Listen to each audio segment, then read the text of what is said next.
Hi my lovelies, welcome back to the channel. Looking a little like a hot mess express today, but we did just leave Harlan at midnight. Came straight to Canton, Ohio to our good friend Tommy at Off the Grid Motorsports. Now why are we here? Well, I'm going to work on Mischief Maker just a little bit. There are a couple of things I need to sort out, and since I'm here and it's on the lift, that's what we're going to do. And obviously I'm gonna pay attention to that rear end also so that we can get back on the trails ASAP. I'm not gonna be able to show you everything that I'm gonna be doing to Mischief Maker, but I am gonna be able to show you a good portion of it, so let's get to work.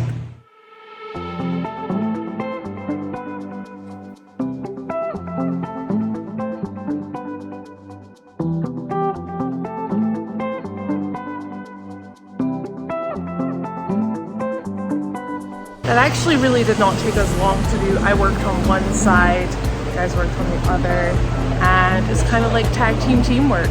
So he lives an old rookie with his bits out. Ooh, oh, yeah, by the way, remember, this is the Tread Lightly giveaway Jeep that we built at the beginning of this year. If you haven't seen the build series, go check it out. It's on a playlist on here on my YouTube channel. Head on over to treadlightly.org where you can buy your raffle tickets or become a member of Tread Lightly, and that will come with raffle tickets also. This is being raffled off in October at Trail Hero in southern Utah. Yeah, and everything will be going straight to Tread Lightly. Go check it out. Okay.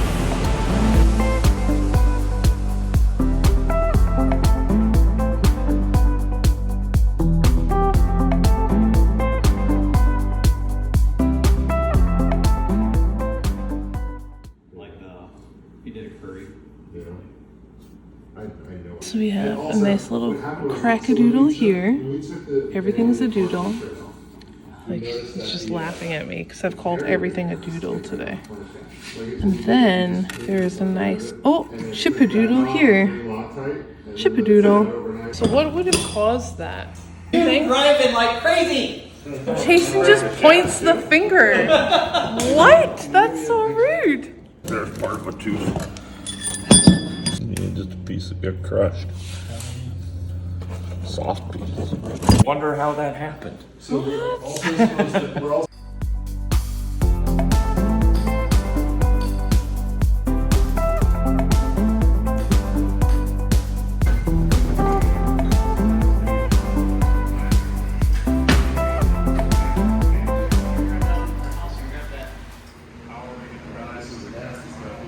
This is the green stuff. This is the I ain't ever coming off stuff. Ish, yeah. I don't know. I've seen what you do to axles. I'm not sure this is going to be enough. Oh my gosh.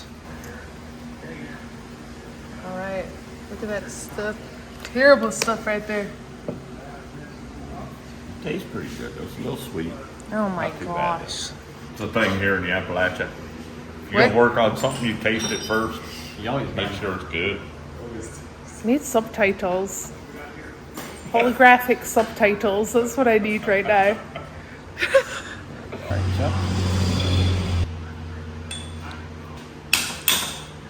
Did that just slide straight on? Wow, that went on. Sure did. Did it go all the way? Oh yeah. Yeah. Let's lift it back up and try and peen it. So since we don't have a way to knurl it, this is the next best thing. You do what they call peening. Yep. So basically you're just you're squishing that soft metal out and giving it like a little high spot for it to grip on something. Because see how soft that material is? Yeah. It bends really easy. It is really soft actually.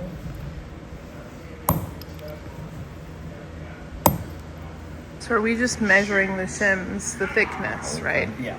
Okay. So what is it that shims do for people who don't understand any of this? So on these ones, the shims go on the inside. There's other shims that go on the outside of the cup. They do the same thing. Yep. But what they do is they move the ring gear left and right in the housing to bring it closer or further away from the pinion head. Okay. And that's how you get your backlash. Huh.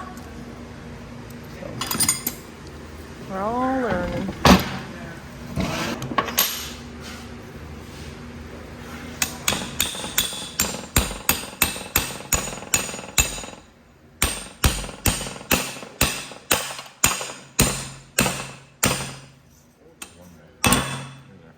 That was definitely tighter. That is definitely better. I can barely understand what Chuck says. I'm sorry. It's okay. You don't need to apologize. It's my fault. It's cool. I came into your country. I get it. It's my Appalachia accent. I was raised in the deep, dirty South, way down. I don't get crushed leaves, and I would like Jason here to show me how they work or explain how they work. So crest sleeves. This goes, where's the other pinion? Hang on a second. So crush sleeve goes between here. There's a bearing here, and then this bearing goes on this side. Okay. Then when you tighten everything down, it preloads between the two bearings, and it crushes to a certain point and makes the bearings, under a little tension. Okay. The bad thing about crush sleeves is they're only a one-time use. So if you have these aftermarket spacers that they make, Yep. you put on there, and then you can replace these little shims, which is more like how the older Dana 60s were. Okay. These are great for, I'd say, speed of assembly. Mm-hmm. It's like the Dana plant when they're putting them together. They put a crush sleeve in. They have a computer-controlled guy that tightens the nut down to a certain torque. Okay. And they know everything's at the right setting. But for us, we don't have all the computer stuff, so you tighten it down, and if it's too tight, you gotta start over. Huh. And this is the broken one. Yeah, this is the bad one. See the chunk there? No, I don't see it at all. No. There's nothing wrong with that. So it actually fractured and started to lift up. That's pretty cool. Wow. That's pretty cool. Mm-hmm. Man. So because we found the fractured and broken pinion, and we've had such an ordeal lately with our diff cover, with all the brackets for the PSC on there, just moving it from side to side after 4 whole years, we decided to get another front axle. So the best person in the area is Jason, which is why he was helping us out with this, which was absolutely fantastic. Rotate spec, and it's 35 inch-pounds of torque to rotate that. So I want to say this, what they call out for the spec is what, 30 to 50? Wait, on this nut? Yeah, Not on the nut. That's on the power it takes to turn that. Oh, So okay. you know how I had that spacer with the shims? Yeah. That's what's making the preload on the bearing. Okay, gotcha. see if it's in this book. I have never taken apart and put back together a whole axle before, so it was very educational, and hopefully, maybe not with Mischief Maker, but sometime soon with maybe another vehicle, we'll be able to do that. So you're talking about getting it in? Yes. Like the width of it. So you add in another shim. So you want to be a slip fit plus about 7 thousandths a side. Okay. You add on there to make that tight, so these bearings are preloaded. Okay. We gotta get a little persuasion here.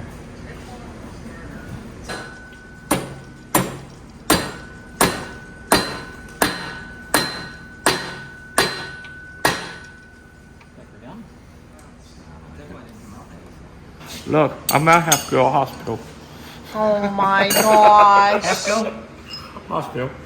But around here, hospital means you go to the creek, dip it in some mud, scrub it up Go real to good. the what? The creek. The creek? Are you trying to say the creek to me right now? What's a creek? That's What is a creek? That's what the door does when you open it. You squirt it with some oil because it's creaking. Listen, don't you If you want to wash up, you go down to the creek. Definitely go down to the creek. It's not a crick. It's like a crick in your neck. No, the creek's in the backyard usually. The creek is not in your neck. Crick is in Those the... are veins. The No. creek is back there. What, you don't have creeks in Scotland? We have buttons. You have what? Buttons. Oh, and you think cricks is a weird Yeah, word? crick is a weird word. Oh shoot, we're close. Probably 37. You're close? Yeah, it's we had to pull the pinion back out because it was just too deep. If you look at the pattern, you can see the edge of the gear was biting down at the very bottom. Oh, yeah. And it should be a nice oval pattern, not a sharp edge. Okay. And that just means that the pinion was too close to the carrier, so we got to back it out. Okay. And we're only backing it out like a couple thousandths. Chuck Chuck will show you the thickness. It's Like a hair? a hair, right? A hair? For those people who don't understand at all. It takes two, baby.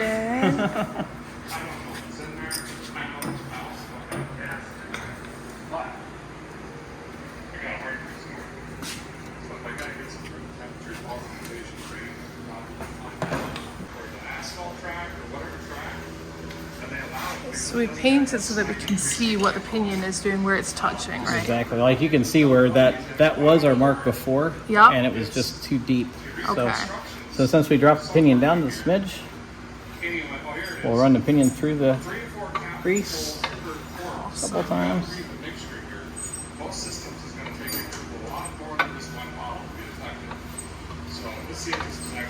Where we're at.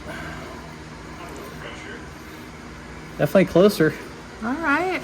See how it's more oval? Yeah. I like the. We might.